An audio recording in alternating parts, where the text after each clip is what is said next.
예수 이름의 능력. 빌립보서 2장 9절에서 11절, 사도행전 4장 10절에서 12절 말씀입니다. 이러므로 하나님이 그를 지극히 높여 모든 이름 위에 뛰어난 이름을 주사 하늘에 있는 자들과 땅에 있는 자들과 땅 아래에 있는 자들로 모든 무릎을 예수의 이름에 꿇게 하시고 모든 입으로 예수 그리스도를 주라 시인하여 하나님 아버지께 영광을 돌리게 하셨느니라.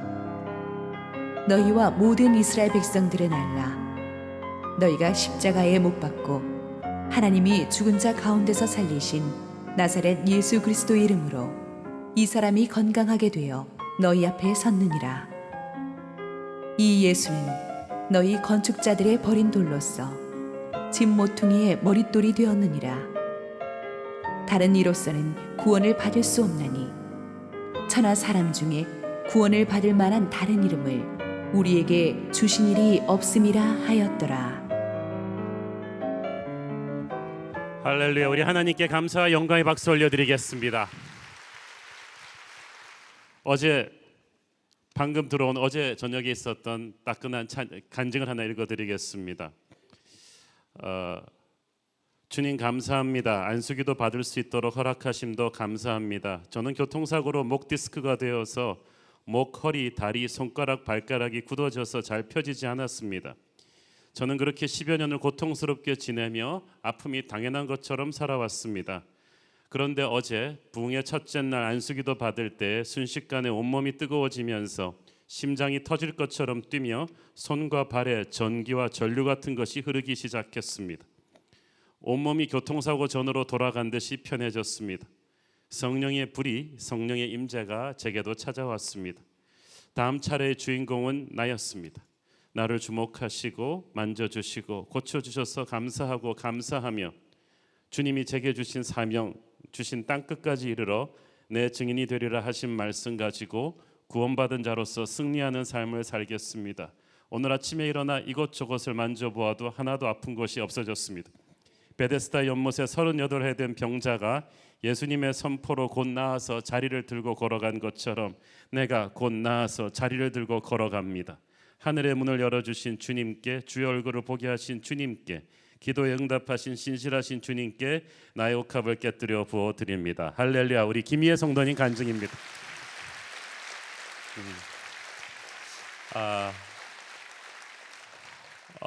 하나님께서 정말 놀랍게 역사하시고 모든 영광을 받으시기를 바랍니다. 오늘도 성령의 임재가 이 공간에 가득한 것을 느낍니다.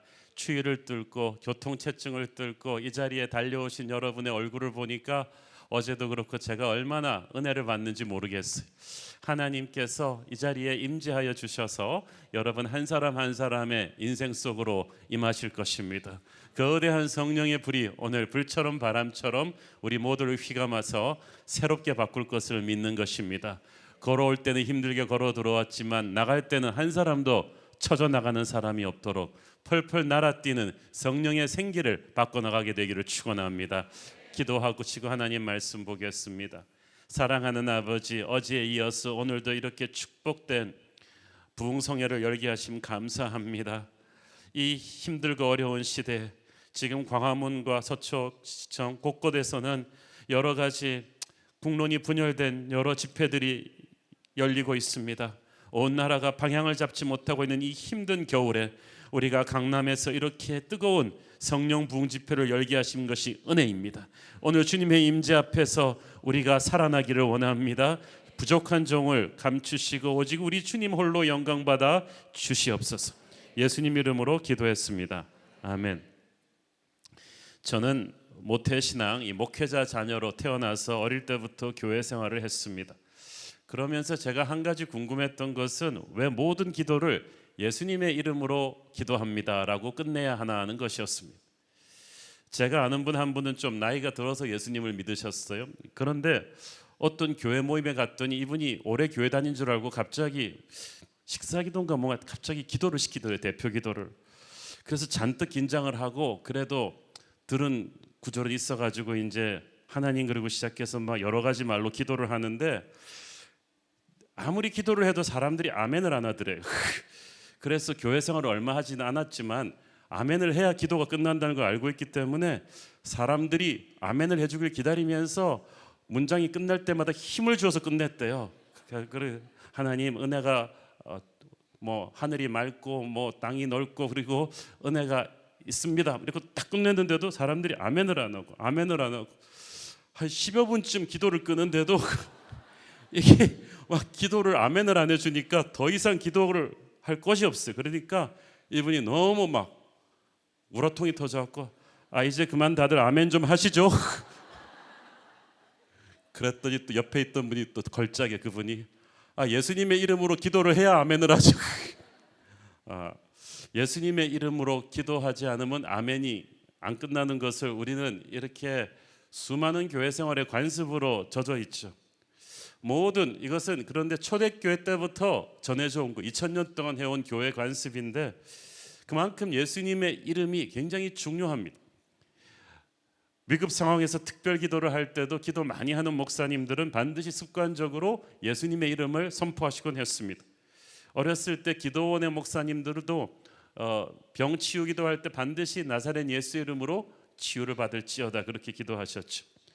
저는 대학교 4학년 때 주의 종의 길을 가라는 부르심을 한 대학생 수양회에서 받았습니다. 그때 전혀 뜻밖의 그런 부르심이었기 때문에 저는 이렇게 법학대학원 가려고 다 준비하고 있다가 이 콜링을 받았기 때문에 굉장히 당혹스러웠는데 더 당혹스러운 것은 그때 제가 방언을 받아버린 거예요. 참고로 말씀드리면 저희 아버님이 아주 골수 고신교단 목사님이시고 저희 그 이모 할아버님이 그 한상동 목사님이시고 저희 할아버지도 굉장히 골수 고신 장로님이세요. 그러니까 그 성령운동 쪽과는 좀 거리가 있는 막 그런 방언하는 사람들 좀 이상하게 보는 전통에서 제가 자랐거든요. 그런데 방언이 터져버린 거예요. 그런데 방언이 터지면서 그때 기도가 바뀌었는데 방언이 터지면서 첫 번째 나온 단어가 나사렛 예수의 이름으로예요. 그때는 그것이 얼마나 엄청난 의미였는지 몰랐는데 그게 30년 동안 제 입에 딱 붙어 있어요. 그러니까 여러분 방언 터질 때 예수님이 주는 단어가 굉장히 중요한데 저한테는 나사렛 예수의 이름이었어요. 병들고 외롭고 힘들 때마다 가슴에 손을 얹고 스스로에게 기도할 때 나사렛 예수 이름으로 치유하여 주옵소서. 나사렛 예수 이름으로 살아나게 하여 주옵소서. 나사렛 예수 이름으로 길을 열어 주옵소서. 나를 위해서나 다른 사람을 위해서 기도할 때 예수의 이름으로 하는 기도는 정말 신비한 능력이 있습니다. 오늘 우리는 예수 이름의 능력이라는 메시지를 통해서 우리가 항상 습관적으로 읊조리는 이 예수의 이름의 능력을 우리가 성경적으로 한번 통찰해 보기를 원합니다.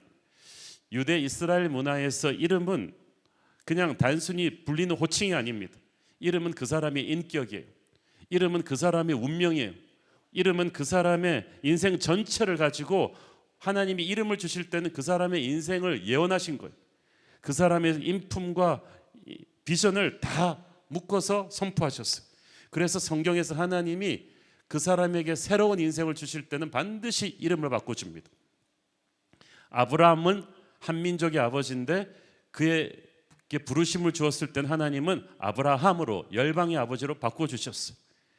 야곱은 속임수, 사기꾼이라는 뜻인데 하나님이 쓰실 때 그를 이스라엘로 하나님의 강한 방백으로 이름을 바꾸어 주셨어요. 이름이 바뀌는 그 순간에 운명이 바뀌었어요. 하나님은 하나님의 자녀들에게 하나님의 이름을 주신다고 했어요. 우리는 그게 무슨 명함 한 장 주는 거라고 생각하지만 하나님의 이름을 받는 거는 굉장히 엄청난 거예요. 우리 한국어로는 하나님이란 단어 하나뿐이잖아요. 영어로도 God 하나뿐인데 히브리어로는요 하나님의 이름이 10여 개가 있어요. 한국어로는 표현할 수 없는 이름들이 많은데 그 이름 하나하나에 통해서 하나님의 새로운 모습을 우리에게 체험하게 해주셨습니다. 하나님께서 예를 들어서 병든 자를 치유할 때는 나는 여호와 라파 치유의 하나님이라고 알려주셨어요. 하나님께서 절망적인 상황에서 우리를 위해서 길을 예비해 주실 때는 나는 여호와 이레 너를 위해서 예비하는 하나님이다. 하나님이 불가능한 적을 물리치고 우리에게 승리를 줄 때는 나는 너의 깃발, 너의 승리 여호와 니시의 하나님이다 라고 선포하셨습니다. 이렇게 하나님의 이름은 너무나 다양하고 엄청난 능력을 갖고 있기 때문에 너무나 귀중합니다. 그래서 하나님의 이름을 받는 그 순간에 우리는 하늘과 땅의 모든 영적인 존재들이 지켜보면서 마귀는 우리가 하나님의 이름을 받는 순간 두려움에 떨 것이고 천군 천사는 박수를 치며 환호할 것입니다. 자, 그런데 하나님의 아들이신 예수님께서는 인간의 육체를 입고 오셔서 우리에게 하나님 아버지를 보여주셨어요. 그런데 그 말을 성경에서 어떻게 표현하느냐 하면 요한복음 17장 6절을 보십시오. 세상 중에서 내게 주신 사람들에게 내가 아버지의 이름을 나타내온 나이다. 이 말이 굉장히 중요합니다. 영어 성경 NIV가 이 부분을 내가 아버지를 나타냈었다라고 번역합니다. 예수님의 모든 공생애를 통해서 예수님은 하나님이 어떠신지를 우리에게 보여주셨어요. 이 말이 무슨 말이냐 하면 이런 거예요. 여러분, 축구에 대해서 아무리 이따만한 축구 백과사전을 보고 세미나를 듣고 이론 강의를 들어도요 잘 감이 안 옵니다. 그런데 어느 날 그라운드에 가서 호날두나 메시 같은 선수가 뛰는 걸 보면 이거는 축구의 교과서가 성육신한 거야. 저런 거구나. 예수님이 오시기 전에 율법의 가르침으로 사람들은 하나님에 대해서 이론으로 많이 배웠는데 감이 잘 없다가 예수님이 인간의 육체를 입고 이 땅에서 말씀하시고 행동하는 걸 보면서 감이 딱 오는 거예요. 하나님 바로 이분이시구나. 말씀이 성육신 되었다는 것이 그런 뜻입니다. 히브리어로 하나님의 이름이 여러 가지가 있다고 했는데 이것들은 하나님의 본질의 의미들을 각각 보여줍니다.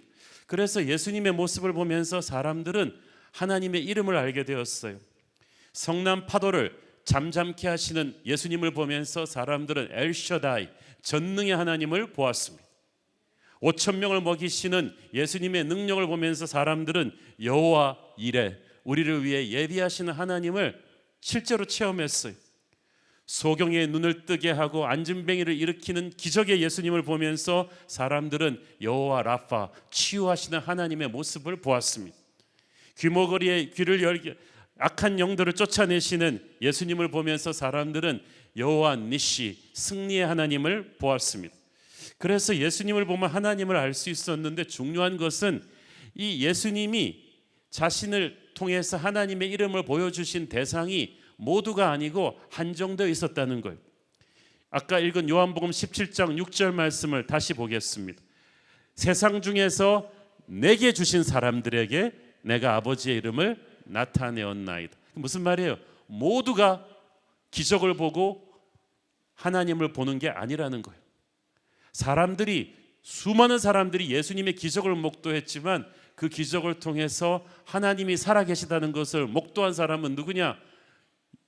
예수님이 구원하기로 선택한 백성들 뿐이에요. 여러분, 지금도 세상 사람들은 기적을 많이 보고 있지만 이 기적 속에서 하나님의 채취를 느낄 수 있는 것은 우리뿐입니다. 우리만이 하나님을 식별할 수가 있어요. 하나님의 자녀는 모든 상황 속에서 하나님의 임재를 볼 것입니다. 사람들이 우연이라고 말하는 것, 행운이라고 말하는 모든 것이 하나님의 손길임을 우리는 보고 있는 것입니다.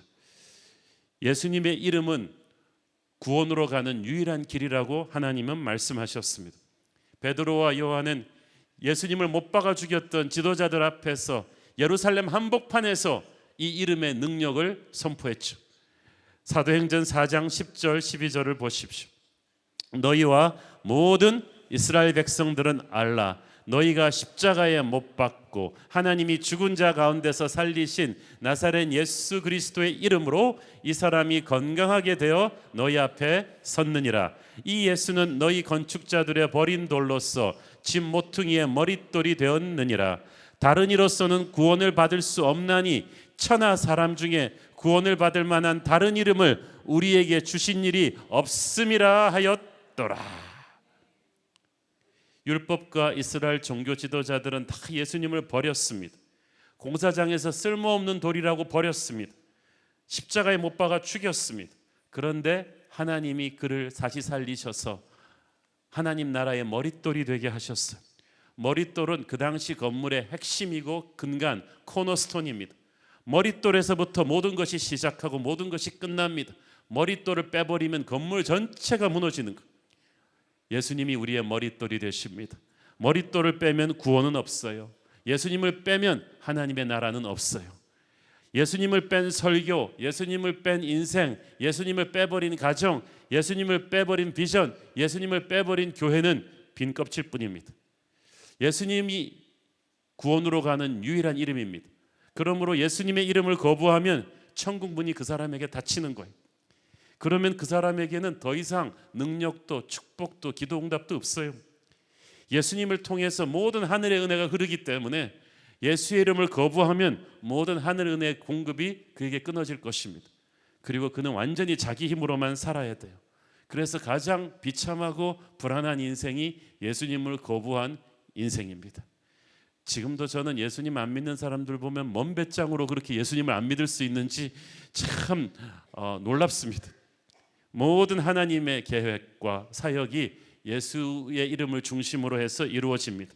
그러므로 우리는 무슨 일이 있어도 예수님을 붙잡아야만 됩니다. 인생이 어지럽고 힘들수록 정신을 바짝 차리고 예수님께로 돌아와야만 합니다. 예수님을 가장 귀하게 높여드려야만 합니다. 그분을 가장 사랑해야 합니다. 예수님이 여러분 인생의 구심점입니다. 모든 것이 망가졌으면 예수님에게서부터 다시 시작합니다. 예수님을 의지하고 예수님의 능력을 붙잡고 어떤 절망 같은 상황 속에서도 주의 얼굴을 바라보면 그때부터 살 길이 열릴 것입니다. 저는 저와 여러분이 항상 예수님 중심으로 살기를 바랍니다. 어떤 일이 있어도 예수님과 여러분 사이에 간격을 내지 마십시오. 여러분의 가정이 위기에 있다면 예수님이 여러분의 가정에 조종간에 없기 때문입니다. 다시 그분에게 조종간을 내드려야 됩니다.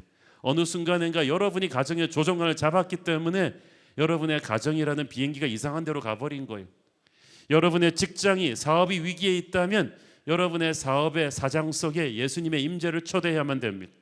처음에 시작할 때는 그렇게 시작해놓고 좀 바쁘고 사업 잘 된다고 여러분은 예수님을 사장 속에서 끌어내리고 비서석에 앉혔죠. 자기가 장악하려 하니까 문제가 어지러워져요. 교회에 문제가 있다면 예수님이 다시 보좌에 앉을 수 있도록 기도하며 엎드려야만 합니다.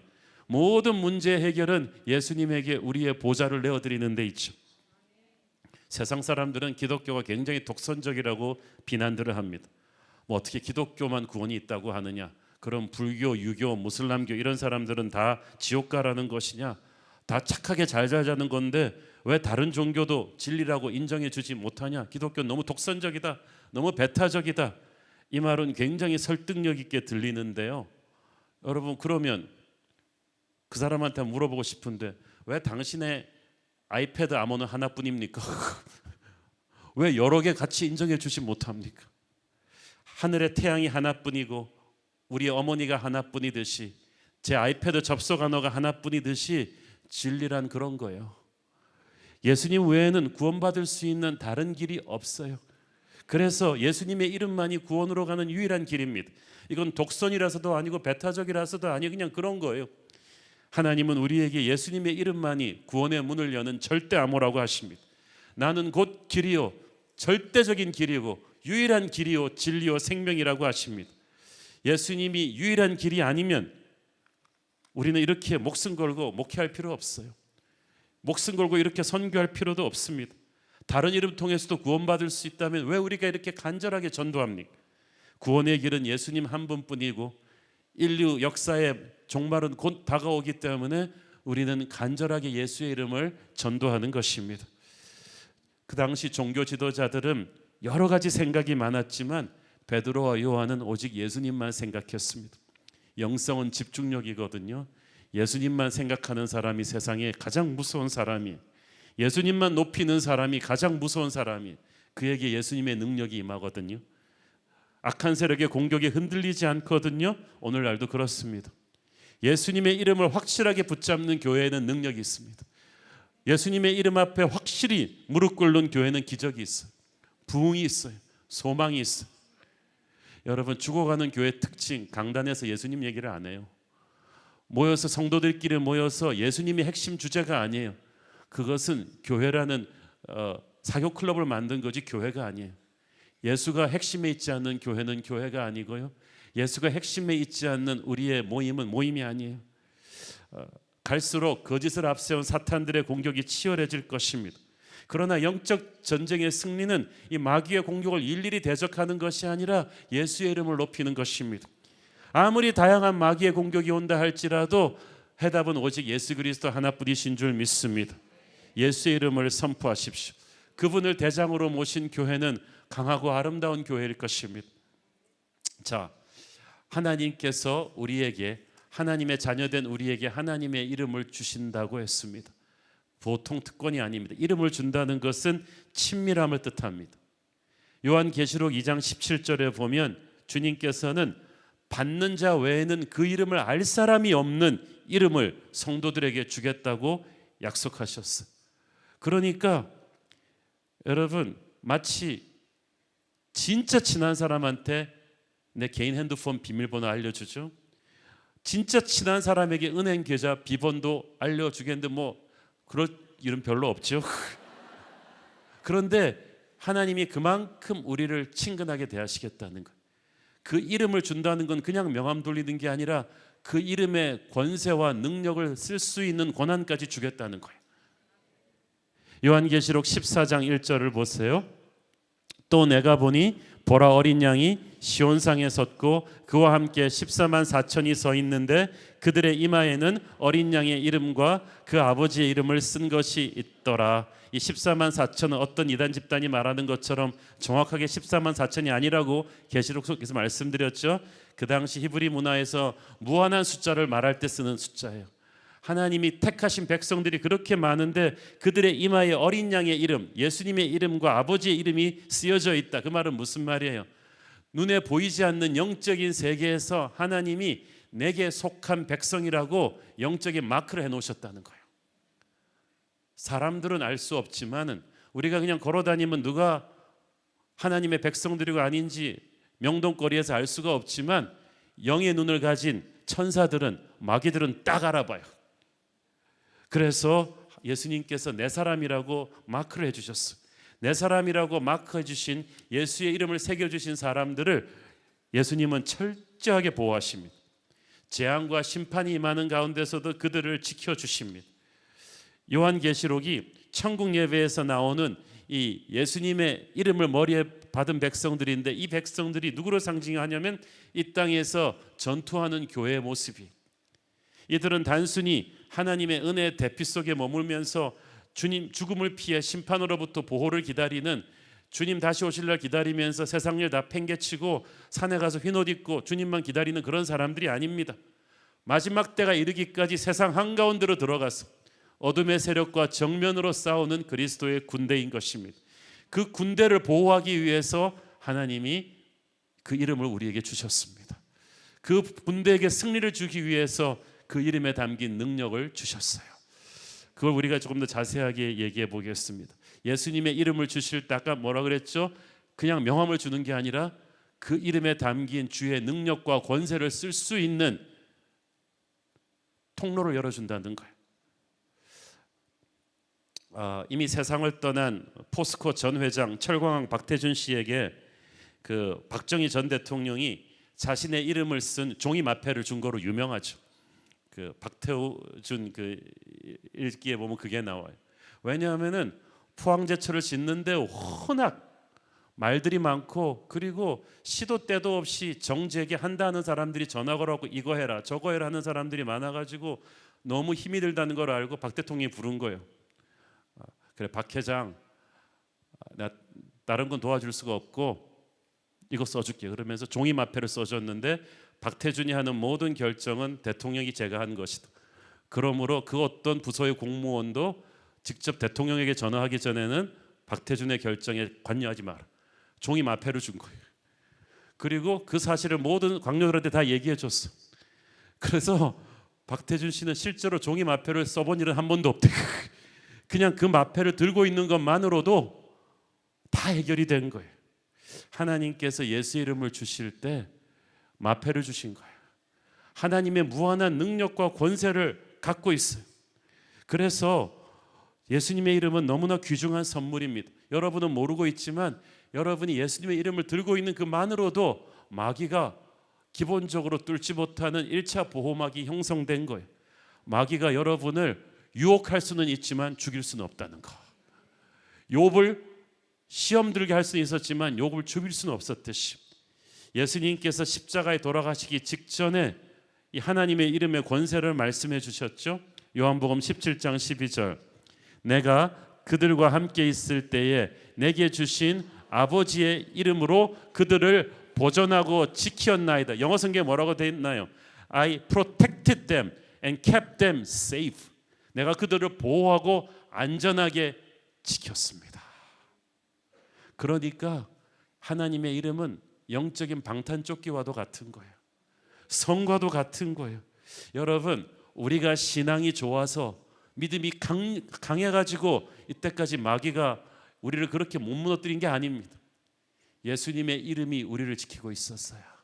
그 이름에 담긴 보혈의 능력이 24시간 우리를 지키고 있었습니다.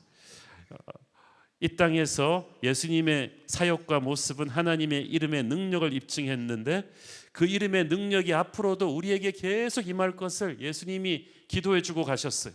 그러므로 우리가 힘들고 어려울 때마다 예수님의 이름을 부를 때 그 이름을 의지하고 기도하고 찬양할 때 놀라운 기적이 일어날 것입니다.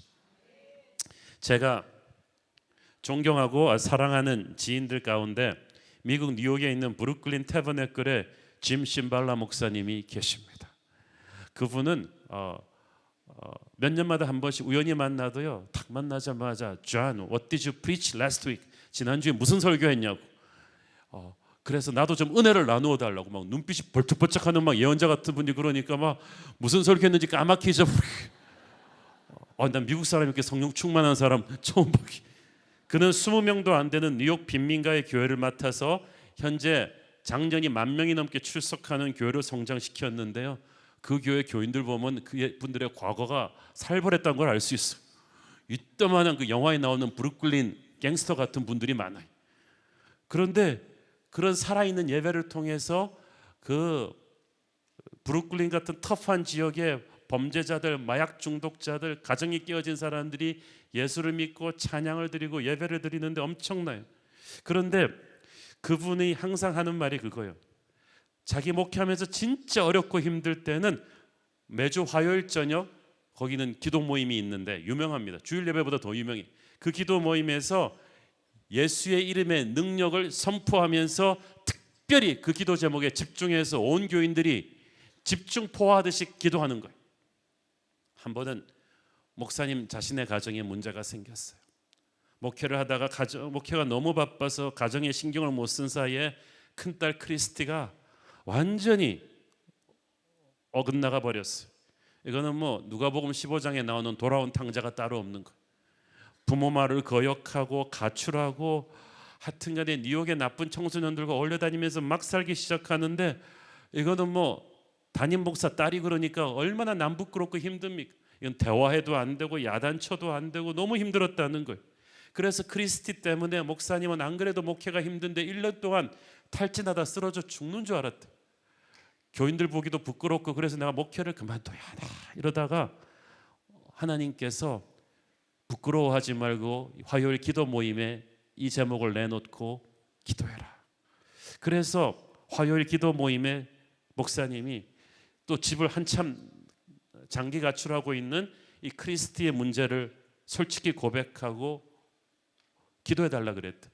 그래서 거기는 그런 emergency prayer, 특별 비상기도할 때는 모두 예수님의 이름을 다 함께 부르면서 예수 이름을 높이는 찬양을 하면서 기도하는 거예요.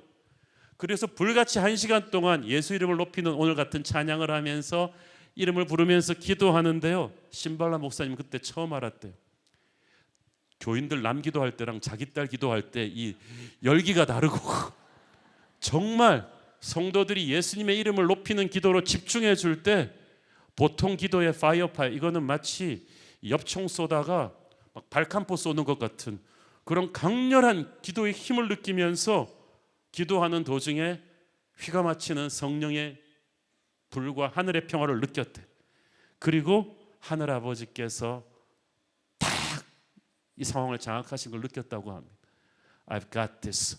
마치 성령께서 이제 내가 이 문제를 장악했다. 그래서 짐 심발라 목사의 맥이 탁 풀어졌어. 집으로 돌아와서 아내에게 말했습니다. 여보, 이제 크리스티 문제는 끝난 것 같아. 어떻게 알아요? 오늘 기도 중에 예수님께서 말씀하셨어. 이제 내가 이 문제를 잡았다. 며칠 되지 않아 진짜 크리스티가 집으로 돌아왔어. 그리고 울면서 부모 앞에 엎드려서 용서를 구하는 거예요. 내가 하나님과 엄마 아빠에게 죄를 지었습니다. 나를 용서해 주십시오. 그러면서 아버지에게 묻는 말이, 아빠 지난주 화요일 밤에 무슨 일이 있었어요? 그랬더니 크리스티가 얘기하기를 화요일 저녁에 자기가 또 그 나쁜 친구들과 어울려 다니면서 막 길거리에 너부러져 있었는데 갑자기 자기 앞에 너무나 선명한 환상이 보이는데 거기서 하나님의 모습을 봤대요. 그리고 하나님께서 크리스티 너 앞으로 계속 이렇게 하나님과 부모를 거역하는 삶을 살면 너는 이런 파멸의 구렁텅이로 가게 될 것이라고 하면서 어둠의 세력의 종말을, 지옥 권세의 종말을 보여주셨다는 거예요. 그 광경이 너무나 두렵고 떨려서 크리스티가 벌벌 떠는데 하나님께서 말씀하셨어요. 크리스티, but you still got a chance. 너에게는 아직도 기회가 남아있다. 너를 위해 기도하는 아빠와 엄마와 성도들이 있다. Go back home. 집으로 돌아가라. 그래서 크리스티가 울면서 집으로 돌아온 거예요. 바로 그 시각이 심발라 목사님과 전 교회들이 화요일 밤에 이 딸의 이름을 부르면서 예수의 이름을 높이는 찬양을 하면서 예수의 이름을 높이는 기도를 하면서 완전히 기도의 집중포화를 때린 그날이거든. 바로 그 시간이거든. 그렇게 집으로 돌아온 크리스티는 이제 잘 자라가지고 현재 미국 중부의 훌륭한 젊은 목회자와 결혼해서 세 자녀를 낳고 아주 훌륭한 목사삼으로서 잘 살고 있다고 합니다. 사랑하는 여러분, 오늘 우리가 함께 기도하는 시간에 여러분의 인생에 이 짐 심발라 목사님의 이런 크리스티 사건 같은 사방이 꽉 막힌 것 같은 어떤 어려움과 고통 하나를 딱 집중해서 예수의 이름을 부르며 기도하십시오. 우리가 다 함께 예수의 이름을 부르며 기도할 텐데 우리 모두의 기도 제목을 향해서 우리의 힘이, 기도의 힘이 하나로 집중될 것입니다. 우리 두세 사람이 모인 곳에 기도도 주님이 기뻐하시는데 2,000명이 예수의 이름을 부르면서 함께 기도할 때 저는 여러분의 인생에 아주 크리티컬한 절대적인 어떤 문제가 오늘 뚫리리라고 믿습니다. 예수님의 이름은 너무나 귀중한 선물입니다. 그것은 우리를 하나 되게 하기 때문입니다. 요한복음 17장 11절 읽습니다. 나는 세상에 더 있지 아니하오나 그들은 세상에 있사옵고 나는 아버지께로 가옵나니 거룩하신 아버지여 내게 주신 아버지의 이름으로 그들을 보존하사 우리와 같이 그들도 하나가 되게 하옵소서. 남북 화합, 동서 화합, 세계 평화 등 우리는 하나 되어야 한다는 구호를 노상 외쳐오면서도 하나가 되질 못했어요. 왜 이 나라가 이렇게 분열되어 있냐? 교회가 분열됐기 때문이에요. 왜 우리 국민들이 이렇게 쌈딱같이 서로 이렇게 싸우는 것이냐? 교회가 싸우기 때문이에요. 우리 교회가 서로 사랑하지를 못하니까 세상을 움직일 수 있는, 바꿀 수 있는 메시지의 파워가 없어요. 그래서 우리가 주님 앞에 부끄러워요. 그럼 우리는 어떻게 하나가 되느냐? 서로 그냥 모여서 대화함으로 하나가 되느냐? 아니에요. 우리가 예수의 이름을 통해서 하나가 됩니다. 우리 한 사람 한 사람의 인생 속에서 예수님의 이름이 절대적으로 높아질 때, 그래서 우리가 전부 예수님의 리더십 밑으로 돌아올 때 형제끼리도 서로 하나가 되는 거예요. 여러분, 교회 싸움 난 곳에 가보면요, 예수의 이름에 대한 패션은 없습니다. 전부 자기 자존심 싸움이에요. 목사의 자존심, 장로의 싸움, 장로의 자존심. 인간의 이름을 높이려고 하다 보니까 싸움이 끝일 날이 없어요. 그러나 모든 사람이 자기의 이름을 죽이고 예수의 이름을 높인다면 싸움이 종식될 것입니다. 그 우리가 부르는 유명한 CCM 찬양, 예수 우리 왕이여 이곳에 오셔서 보좌로 주여 임하사 왕이신 예수여 오셔서 좌정하사 다스리소서. 좌정한다는 건 어디에 좌정하냐 하면 우리 삶의 보스의 자리에 주님께서 앉으셔야 된다는 거예요. 여러분 삶의 모든 깨어진 것은 삶의 보스의 자리에 여러분이 앉아 있어서 그래요. 여러분의 가정이 지금 붕괴가 되기 일보 직전입니까? 아버지와 엄마가 가정에 하나님이 앉으셔야 될 자리에 앉아 있었기 때문에 그래요. 그러면 애들 말 안 듣습니다. 아버지 엄마도 하나님을 가정의 주인으로 선포하셔야 돼요. 교회도 그렇습니다. 직장도 그렇습니다.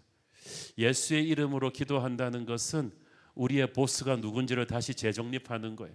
그때 우리는 서로 인간의 조정함으로 하나 될 수 없는 하나됨을 이루는 것입니다. 예수의 이름을 높이는 교회만이 서로 싸우지 않을 수 있어요. 예수의 이름을 설교하고 예수님을 사랑하는 교회만이 서로 분열하지 않을 수 있습니다. 여러분이 예수의 이름을 높이지 않으면 반드시 마귀가 달려들어서 싸우게 만듭니다. 여러분의 가정에서 예수를 얘기하지 않으면요, 하루라도 예수님을 높이지 않으면 여러분의 가정은 위험합니다. 여러분의 인생에서 하루라도 예수를 높이지 않으면 여러분의 인생 위험합니다. 반드시 마귀가 달라붙어요. 우리가 서로 사랑하고 하나 될 수 있는 길은 예수의 이름 안에서 서로가 하나 되는 것입니다. 또 한 가지, 저는 오늘 예수 이름의 능력의 그 축복을 이야기하기 전에 중요한 주제를 하나 이야기하고 싶습니다. 예수의 이름의 능력이 크기 때문에 그 이름을 망령되이 일컬어서는 안 됩니다. 여러분, 십계명 첫 계명이 왜 내 이름을 망령되이 일컫지 말라고 하나님이 하셨겠어요? 왜냐하면 하나님 이름 함부로 써는 사람들이 너무나 많은 거예요. 특히 하나님의 자녀들이 하나님의 이름을 욕되게 하는 사람들이 너무너무 많아요. 하나님께서는 하나님의 자녀들에게 능력과 권세와 축복을 주셨지만 여러분이 하나님의 이름을 입에 올리고 기도한다고 다 되는 게 아니에요. 오히려 잘못 하나님의 이름을 입에 올리고 기도하고 선포하다가 혼찌검 난 사람들이 성경에 많습니다. 죽은 사람도 많아요. 사도행전 19장에서 제사장의 아들들이, 목사님 아들들이죠, 정말 세상 사람처럼 막 살다가 어느 날 갑자기 귀신 들린 사람 앞에서는 폼 잡고 예수 이름으로 내쫓으려 하다가 귀신한테 박살이 나죠. 정말 비 오는 날 먼지 나듯이 맞았고, 귀신한테 너 똑바로 살라고 꾸지람 듣고. 여러분, 우리나라에서도 대통령을 비롯한 정부 고위직 관료들 이름 사칭하고 다니는 게 중범죄거든요. 하물며 하늘과 땅을 다스리시는 하나님의 이름 사칭하는 게 얼마나 큰 죄겠습니까? 하나님의 이름으로 오는 축복이 큰 것만큼 그 이름을 함부로 남발하는 것 또한 큰 죄예요. 자, 여러분, 주기도문에서 누가복음 11장 2절 보세요. 예수께서 이르시되 너희는 기도할 때 이렇게 하라. 아버지여 이름이 거룩히 여김을 받으시오며. 얼마나 중요하면 십계명의 첫째 계명도 하나님의 이름이 망령되이 일컫지 말라는데 주기도문의 첫 번째 구절도 뭐예요? 하나님의 이름을 거룩하게 하라는 거예요. 자, 하나님의 이름은 이미 거룩한데 이거 우리가 어떻게 거룩하게 해요? 이 뜻은 첫째, 우리가 이 세상에서 거룩하게 삶으로써 우리에게 자신의 이름을 주신 예수님의 명예를 떨어뜨리지 말라는 얘기예요. 예수님이 그리스도시잖아요. 우리가 크리스찬이잖아요. 그리스도의 사람들이에요.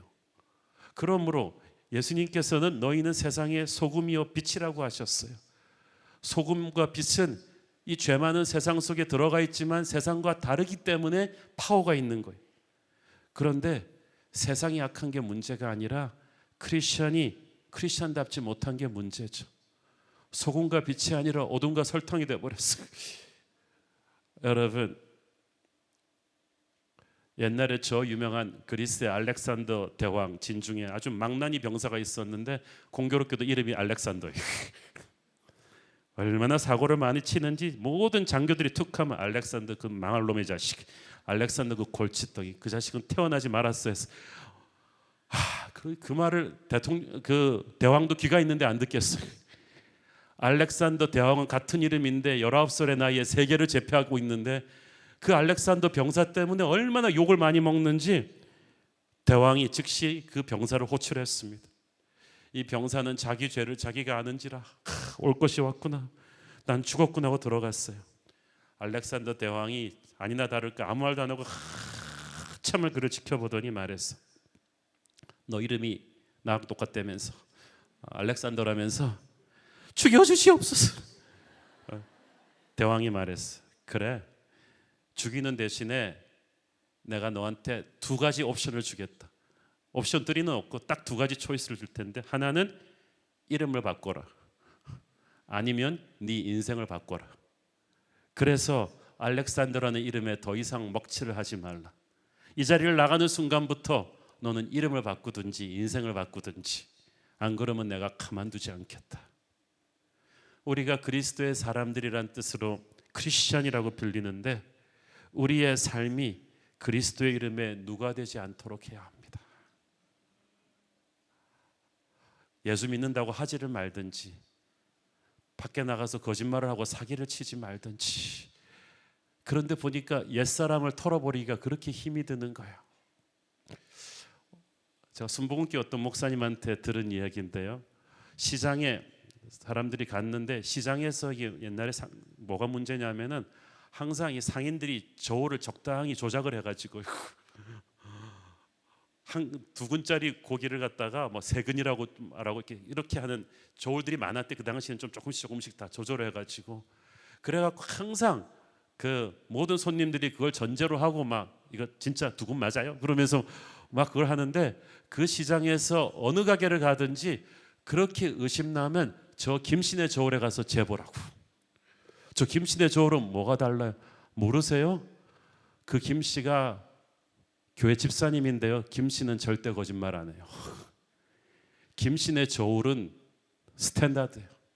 못 믿겠으면 저희 가서 해보라고. 우리 시장 사람들 다 한다는 거. 여러분, 그 김 집사님이 선교사예요. 사랑하는 여러분, 여러분이 장사하면서 저울을 속이지 않을 때 그게 하나님의 위대한 사람인 줄을 믿습니다. 여러분, 거짓말하지 마시고, 세상에 나가서 돈 문제로 사기치지 마시고, 그것만 해도요, 여러분이 하나님의 이름을 거룩하게 하는 거예요. 우리가 완전할 수는 없지만 그렇게 살려고 몸부림은 좀 치셔야죠. 그렇죠? 디모데후서 2장 19절을 보면, 한번 보겠습니다. 그러나 하나님의 견고한 터는 섰으니 인침이 있어 일렀으되, 주께서 자기 백성을 아신다 하며 또 주의 이름을 부르는 자마다 불의에서 떠날지어다 하였느니라. 주의 이름을 부르는 자는 어떻게 된다고요? 불의에서 떠날지어다. 영어성에 보니까 must turn away. 주의 이름을 부르는 자는 반드시 불의에서 떠나야 된다고 합니다. 둘이 같이 간다는 거예요. 이 말이 무슨 말이냐면, 여러분이 아무리 교회에서 방언기 하면서 죄야 주야하고 통성기도 해도요, 삶이 불의로우면, 여러분이 음란죄를 저지르고 남의 돈을 사기치고 거짓말을 하면은 주의 이름을 여러분이 모독죄에 걸리는 거예요. 그러면 그 기도가 안 이루어지면 물론 여러분 하나님한테 혼납니다. 스코틀랜드나 평양 장대현 교회나 큰 부흥이 일어났을 때는요, 그 부흥 집회의 파워를 교회사 학자들이 평가할 때 그 부흥 집회에 1000명, 2000명이 모이는 거 숫자 세지 않았어요. 그 다음에 그 마을에서 무슨 일이 일어났는가를 쫙 써요. 스코틀랜드 부흥은요, 그 부흥을 체험하고 나서 광부들이 나가서 석탄 나르던 그 나귀떼들을, 옛날에 막 채찍으로 갈기던 나귀떼를 끌어안고 형제요 그러면서 막 우는 통에 막, 그때는 뭐 나귀도 막 은혜 받고 난리 났어요. 그 당시 얼마나 많은 사람들이 술집을 안 갔는지 술집이 다 문을 닫고요, 경찰이 할 일이 없었대요. 길에서 싸움하는 사람들이 없었기 때문에. 술집 도박장이 문을 닫고, 그리고 공장마다 슬쩍 삥땅에, 옛날 말인데 슬쩍 훔쳐갔던 이 물건들을 직공들이 다 갖다 놓는 바람에 그 훔쳐놓은 물건 리턴하는 것 쌓아놓는 보관소를 몇 개씩 지어야 할 정도로. 왜? 주의 이름을 부르는 자는 불의에서 떠나기 때문에. 여러분이 정말 주의 이름의 능력을 원한다면 삶이 거룩해질 것입니다. 저는 오늘 성령 집회를 통해서 우리가 방언이 터지고 치유받고 역사하는 그 모든 과정 속에 오늘 여러분의 삶에서 어떤 결단이 있기를 바랍니다. 여러분 중에서 지금 끊고 정리해야 될 어떤 것이 있는데 세상 속에 너무 깊이 들어가 있어서 친구들과의 면이 있어 그걸 끊지 못하고 있는 분이 계신데 그게 마귀에게 여러분의 인생을 인질 잡히는 거야. 그거는 주의 이름을 모독하는 거야. 주의 이름의 권세를 여러분은 절대 쓸 수 없어요. 불의에서 떠나기를 축원합니다. 이름을 거룩하게 한다는 것은 주님 이름에 합당한 영광과 존귀와 찬양을 드린다는 거예요. 합당하다는 건 뭐냐 하면 이런 거예요. 타이거 우즈를 그 골프 투어에 초청하려고 사람들이 다 난리인데 우즈를 초청하면서 10만 원 주겠다. 그게 바로 우주 모독죄라는 거예요. 타이거 우즈에게는 그 이름에 합당한 그 돈이 문제가 아니라 합당한 그 크레딧을 줘야 돼요. 하나님의 만군의 여호와 하나님께 뭘 드릴 때도요, 하나님에게 이렇게 찔끔거리면서 드려서는 안 된다는 거예요. 그런데 세상 사람들이 하나님을 갖다가 너무 쉽게 생각해요. 그래서 하나님의 이름을 함부로 남용해 가지고 절대 하나님은 하시지 않을 것 같은 말씀을 자기의 말로 포장해 가지고 하나님의 이름을 팔아요.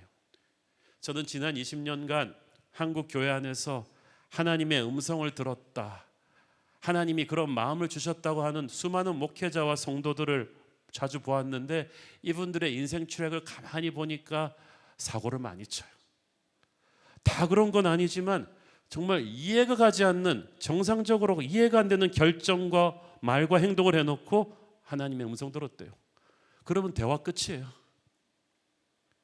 자기가 마음대로 결정해놓고 하나님이 말씀하셨다 그러면 어떻게 하란 말입니까?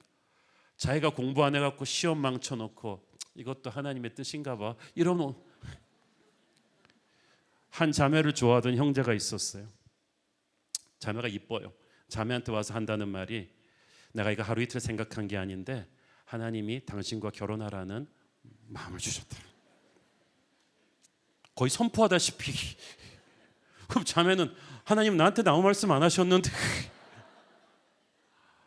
여러분, 인간과 인간의 대화를 단절할 때 그렇게 쉬운 말이 없어요. 하나님이 말씀하셨다는데 그 다음부터 무슨 말을 합니까? 저는 목사로서 그런 말 하는 것도 굉장히 조심합니다. 안 그래도 하나님이 제게 영적인 권위를 주셨는데 제가 하나님이 말씀하셨다 그래 버리면 어떡하겠어요?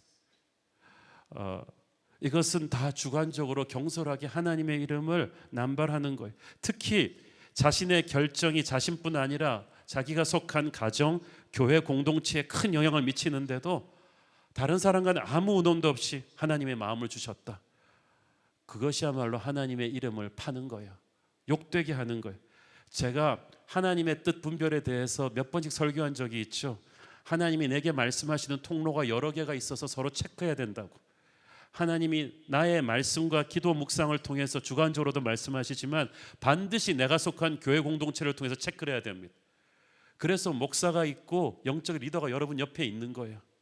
왜냐하면 자기 바둑을 둘 때는 객관성을 잃어요. 남의 바둑 군수할 때는 실력이 늘어요. 객관성이 있잖아요. 마찬가지로 하나님의 음성을 여러분이 들으면 안 돼요. 왜 수많은 형제들은 예쁜 자매를 향해서만 하나님의 뜻이 임한다고 생각을 해요? 왜 월급 많이 주는 직장으로만 하나님이 말씀하셨다고 생각을 합니까? 그러면서 하나님의 이름을 팔지 말라는 거예요, 여러분. 제가 여러분한테 그냥 쉽게 말씀드리면요, 하나님의 말씀하셨다는 말을 그냥 하지 마세요, 당분간. 왜냐하면 책임을 나의 부족함이 져야지. 왜 거룩하시고 깨끗하신 하나님이 왜 하나님의 이름을 팔아서 그분을 모독하세요? 여러분, 내 말에 힘을 싣기 위해서 함부로 하나님의 이름을 갖다 붙이지 마세요.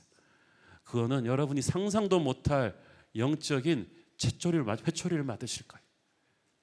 우리 부모님 함자도 사람들이 함부로 팔 때 내가 화가 나는데 하늘아버지의 이름을 너무 함부로 팔아요. 그의 이름은 우리가 그렇게 함부로 써먹을 수 있는 이름이 아닙니다. 모든 이름 위에 뛰어난 그 고귀한 이름, 여러분 그 이름을 소중하게 여기십시오. 그 이름에 합당한 영광을 드려야 돼요. 또 하나님의 이름을 거룩하게 한다는 말은 하나님의 영광을 향한 열정을 가진다는 뜻이에요. 여러분, 제가 순장 리트리트 때 이 말을 했는데 신구약 성경을 읽어보면요, 제가 느끼는 게 있어요. 하나님이 인격체이시고 하나님의 감정이 굉장히 풍부하신 분이십니다. 근데 많은 사람들이 하나님의 마음은 무쇠로 만든 줄 알아요. 하나님한테는 마음껏 땡깡 부리고 막 문 닫고 나가버려도 하나님은 뭐 컴퓨터처럼 무감각하신 줄 알아. 그렇지 않아요. 하나님 마음 여리세요. 무지 여리세요. 감성이 너무나 따뜻하신 분이세요. 구약 성경에 보면 요나 선지자가 그거잖아요. 니느웨를 죄가 너무 커서 반드시 멸망시켜야 돼요. 그죠?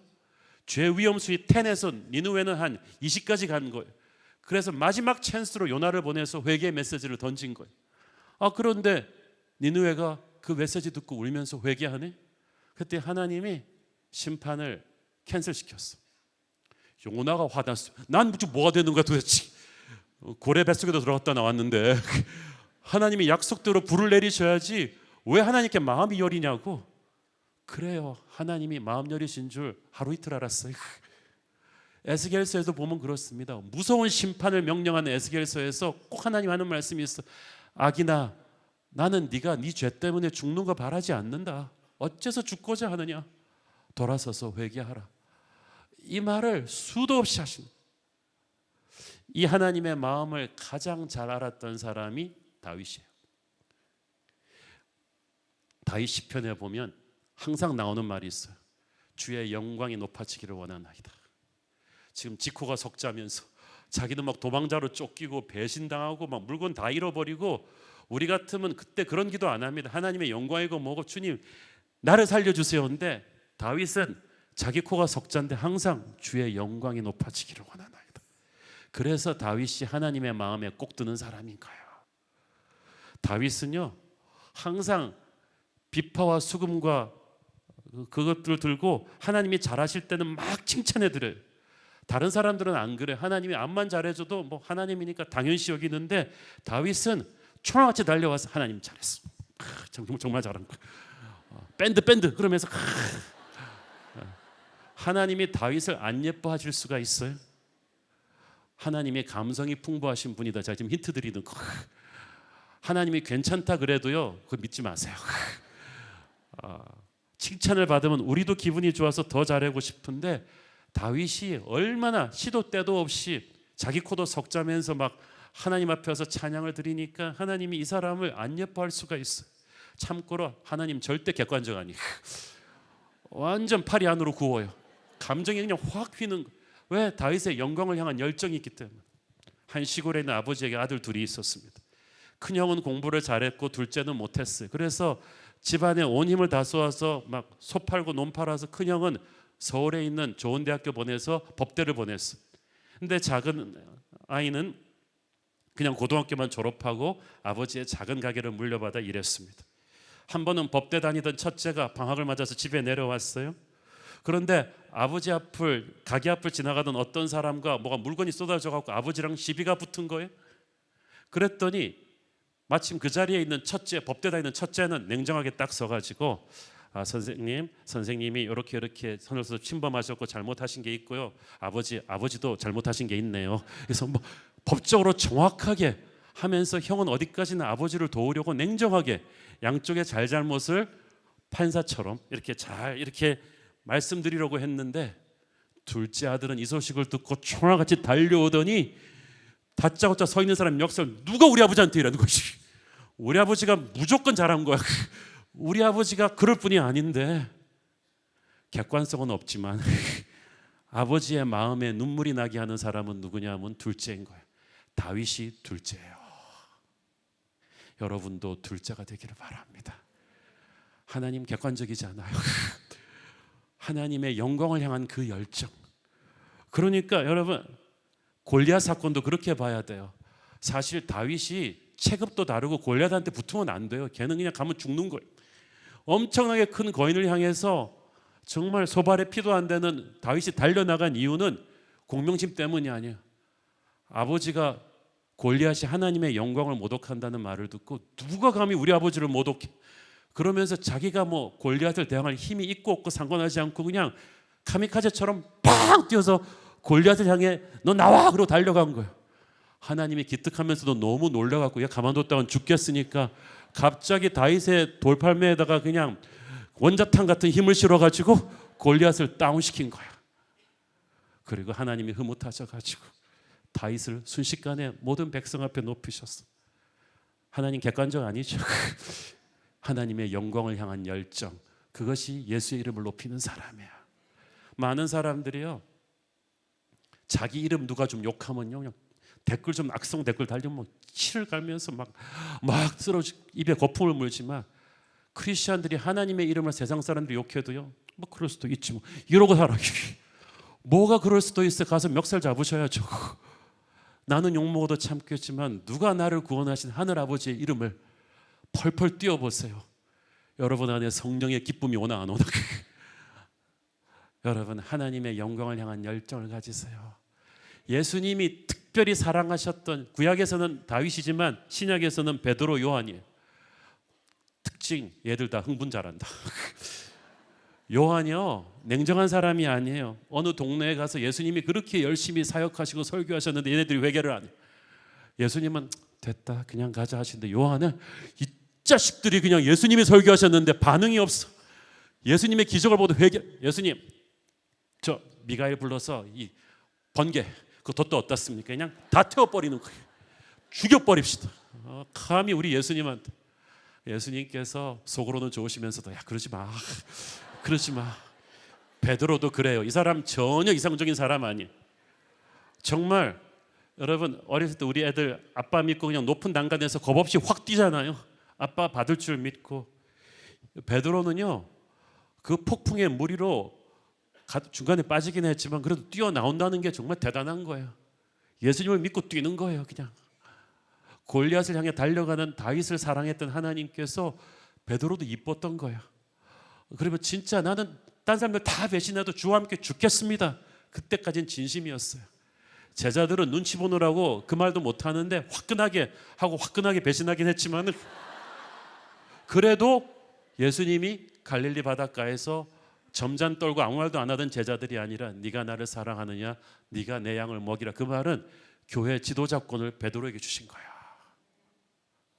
다윗, 요한, 베드로 공통점이 뭐라고요? 다 하나님의 영광을 위해 흥분하는 사람들이다. 전혀 객관적으로 이렇게 쿨한 사람들은 아니다. 여러분, 하나님의 영광을 위해서 흥분하십시오. 그에 향해서 열정을 가지세요. 그게 하나님의 이름을 거룩하게 하는 거야. 그냥 하나님의 이름 얘기하면 자다가도 벌쩍 뜨는 그 BTS 광팬 애들은 BTS 얘기만 하면 눈빛이 팍 일어나듯이 하나님의 영광을 얘기하면 그냥 팍 살아나는. 하나님의 이름을 거룩하게 한다는 것은 또한 그분에게 우리의 최고를 드린다는 것입니다. 아까 하나님의 이름에는 합당한 영광을 드려야 된다고 했잖아요. 구약 시절 그래서 11조를 문제가 나온 거예요. 말라기에서 11조를 안 내서 야단 맞은 게 아니라 병든 11조를 내서 엄청 야단 맞았어요. 저주에 가까운 야단을 이스라엘 백성들이 맞았죠. 그 당시 11조는 돈이 아니라 가축이나 농산물이었어요. 가장 먼저 수확하는 가축이나 농산물 중에서 가장 품질이 좋은 10마리 양이 있으면 가장 깨끗하고 가장 건강한 걸 드리는 거예요. 그게 하나님을 향한 내 마음이에요. 하나님이 항상 내게 최고를 주셨으니까. 근데 이스라엘 백성들이 하나님의 영광을 향한 열정이 사가드니까 어떻게 하는 줄 아세요? 건강한 양은 아깝다면 쟤는 교배시켜가지고 더 번식을 시켜야 돼서, 그래서 지금 쓰러지기 일보 직전에 장영우 양이 있잖아요. 걔 목욕시켜. 어떻게 알겠어? 그냥 10명 중에 한 마리만 드리면 되잖아. 그렇게 드리고 그렇게 바치니까 그건 하나님의 이름을 모독하는 거야. 입으로 욕을 안 해도요, 행동으로 하나님의 이름을 모독하는 사람들이 있어. 그게 그 당시만 일인 줄 아세요? 제가요, 가장 열받게 하는 사람들이 있는데 뭐냐면, 아유 목사님, 우리 애는 공부를 너무 못해서 신학교나 가야 될 것 같아요. 그냥 막 가슴 속에서 그냥 막 불이 올라와요. 뭐 우리가 그렇게 공부 못해가지고 지금 취해동이 된 사람들이.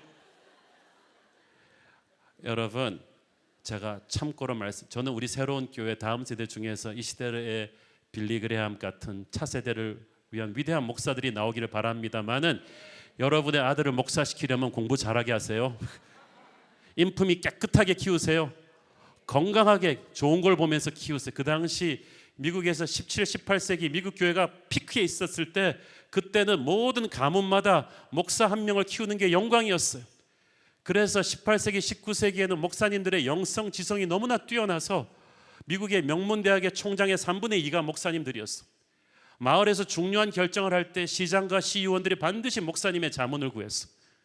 그 정도로 퀄리티가 있었어요. 근데 우리는 은혜의 힘으로 뭐 고등학교 성적이 안 좋다고 신학교나 보내겠다고 여러분 왜 그러세요?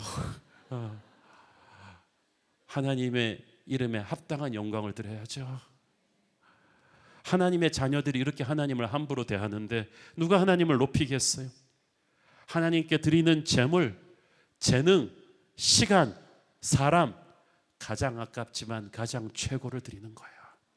그것이 예수의 이름을 거룩하게 하는 길입니다.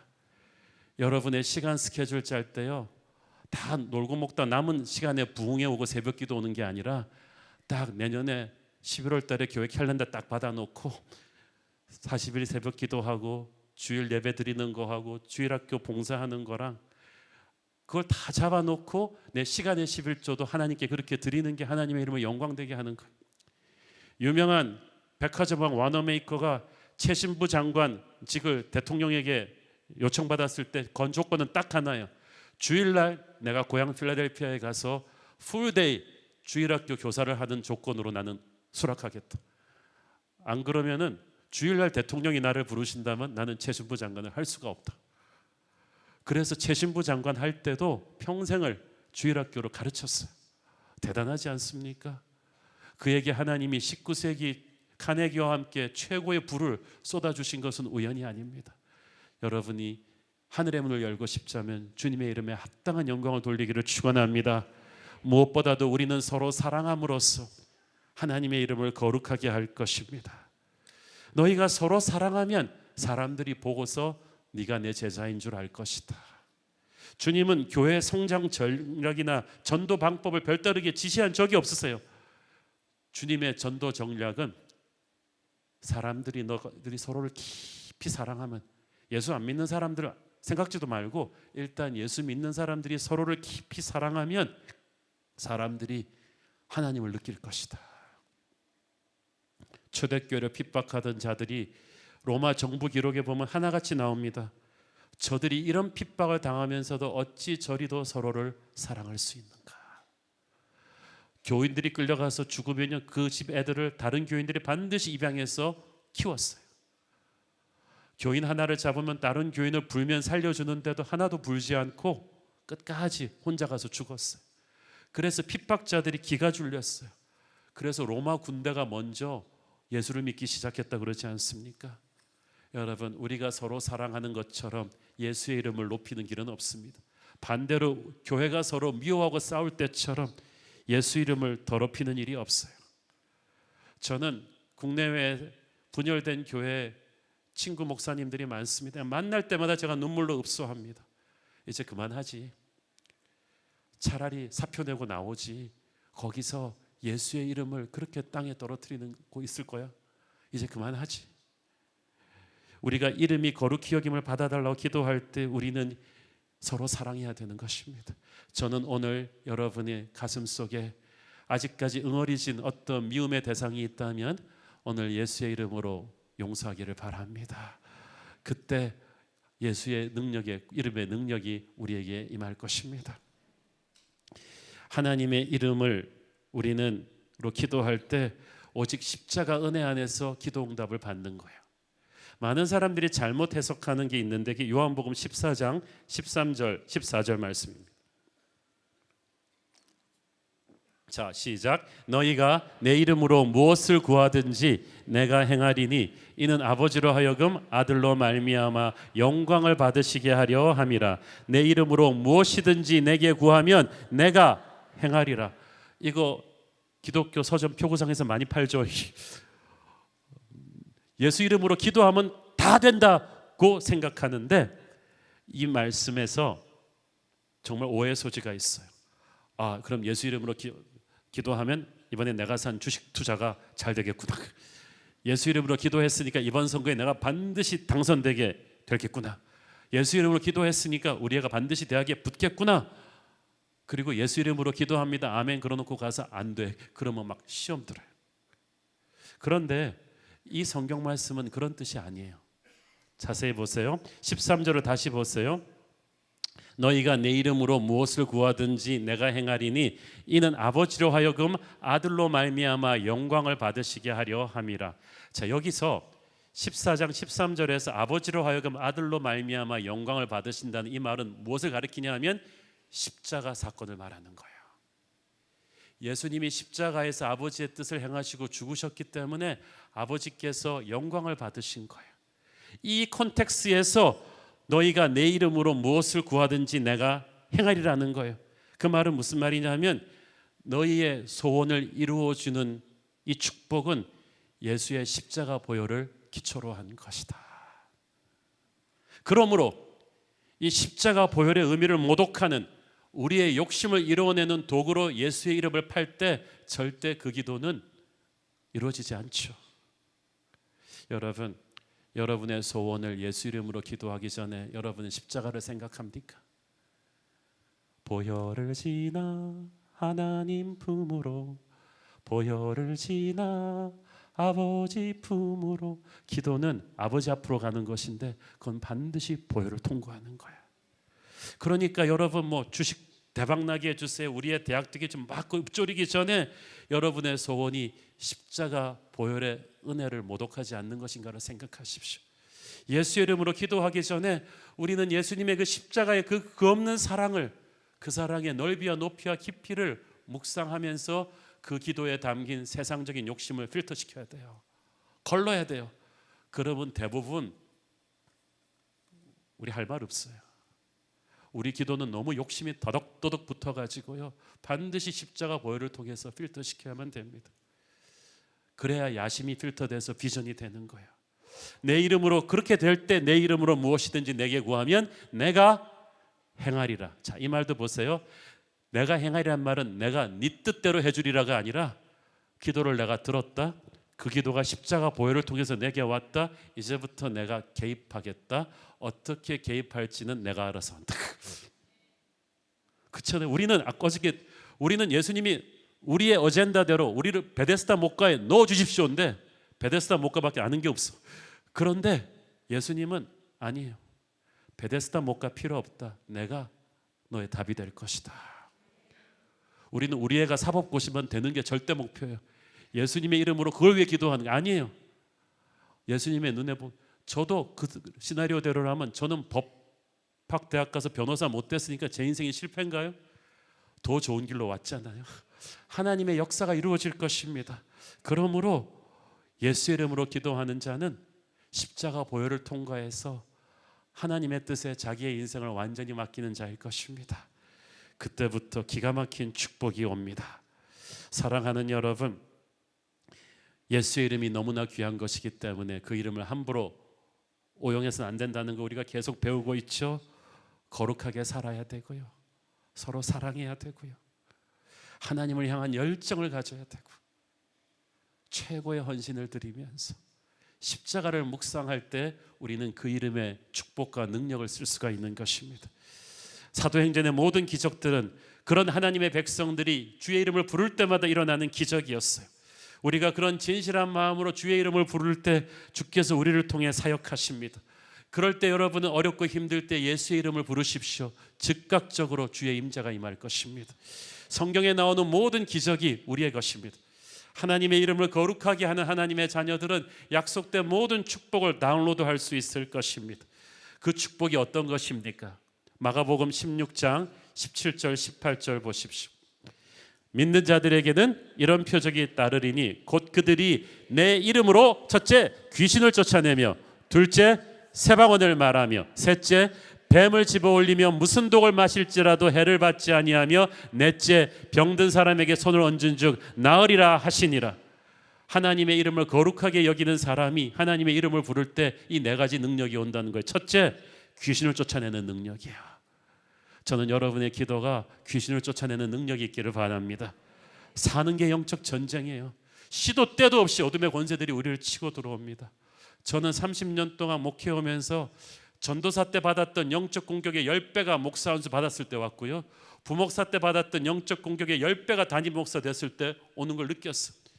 우리가 장로 선거, 권사 선거를 앞두고 있는데 여러분도 느낄 것입니다. 피택 장로, 권사 후보만 돼도 영적 공격이 들어옵니다.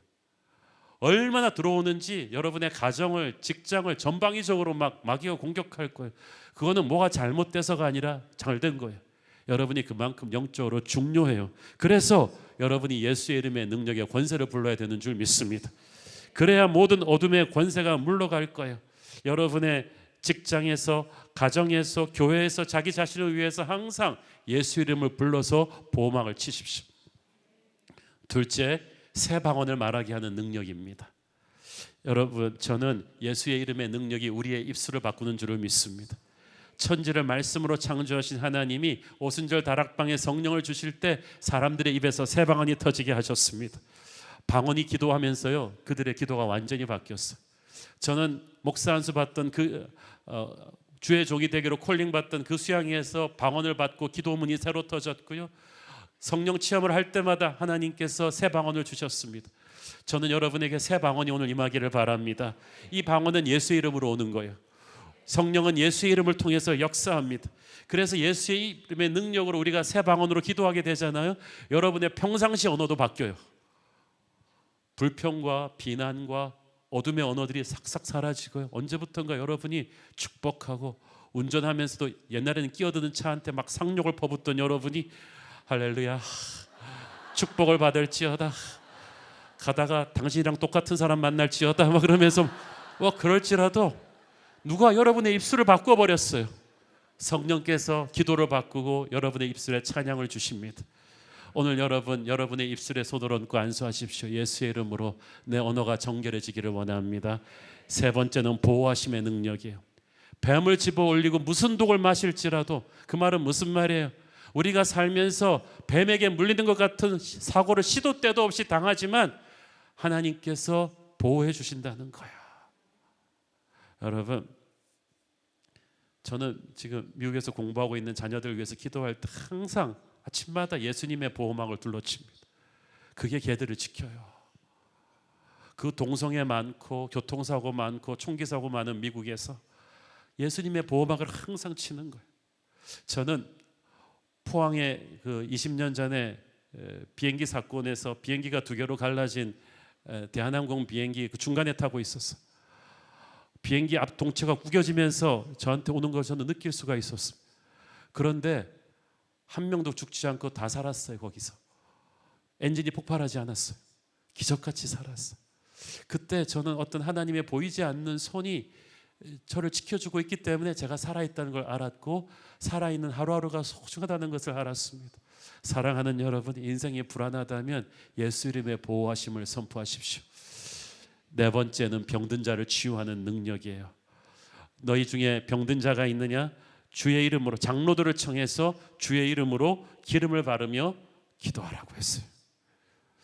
여러분, 예수의 이름으로 기도할 때 예수님께서 이 땅에 계셨을 때 베푸셨던 그 엄청난 능력이 여러분에게 임하시는 줄 믿습니다. 이 예수의 이름은 절망 같은 인생을 반전시키는 위대한 역전의 이름인 줄로 믿습니다. 오늘의 설교의 마지막은 이 말씀 읽는 것으로 끝을 내겠습니다. 빌립보서 2장 9절 11절. 이러므로 하나님이 그를 지극히 높여 모든 이름 위에 뛰어난 이름을 주사 하늘에 있는 자들과 땅에 있는 자들과 땅 아래에 있는 자들로 모든 무릎을 예수 이름에 꿇게 하시고 모든 입으로 예수 그리스도를 주라 시인하여 하나님 아버지께 영광을 돌리게 하셨느니라. 예수님이 십자가에서 죽으시고 낮을 때까지 낮아지신 것을 하나님이 높으셔서 부활시키셔서 모든 이름 위에 뛰어난 이름을 주시고, 바로 그 대역전 드라마를 오늘 예수 이름을 선포하는 우리에게도 주시겠다고 하십니다. 사랑하는 여러분, 지금 여러분의 인생이 땅에 떨어질 때까지 떨어져 계신 분, 일어날 힘도 없이 흘릴 눈물도 없이 말라버린 여러분에게 예수님의 이름이 축복이 되기를 바랍니다. 여러분의 인생에 누가 지금 기적 같은 대역전 드라마를 쓰실 수 있습니까? 오직 예수, 오직 예수의 이름의 능력인 줄로 믿습니다. 기도하겠습니다. 주님, 은혜를 감사합니다. 오늘 우리 이 자리에 앉아서 우리가 습관처럼 반복해오던 예수 이름의 그 비밀에 대해서 알게 하시니 감사합니다. 보배롭고 존귀하신 예수 이름을 함부로 여겼던 것 죄송합니다. 이제 예수 이름 앞에 우리가 회개하고 새롭게 되기를 원합니다. 예수의 이름으로 우리도 다윗처럼, 베드로처럼, 바울처럼 승리하게 하옵소서. 예수님 이름으로 기도했습니다. 아멘.